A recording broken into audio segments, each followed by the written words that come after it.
Hi everyone, in this video I'm going to show you how can you use GPT underscore fill function in Google Sheets. If you do not know how to use ChatGPT in Google Sheets, then go watch my previous videos.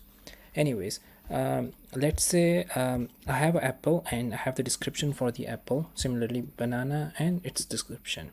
So I want the same for all these values. So what I'm going to do, I'm going to type equal GPT underscore fill, and then first I'm going to select the example, and after that I'm going to select only the product, and then I'm going to close it, then hit enter.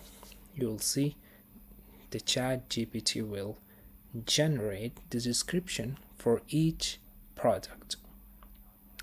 So just wait a few seconds. Perfect.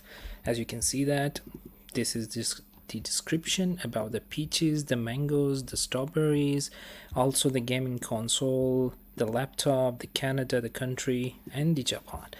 Similarly, let me delete this one. If you need to clean the emails, so you can do it by using GPT underscore fill function.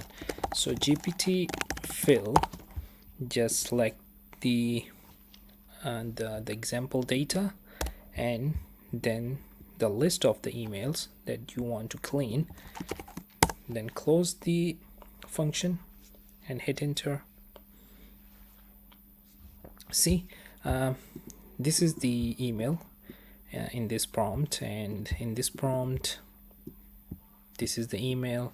As you can see that this amazing function can do can clean the emails, not just one by one. You can just define the number of cells in which your product is, and again, if you need description for that product or products, you can get by using GPT underscore fill function.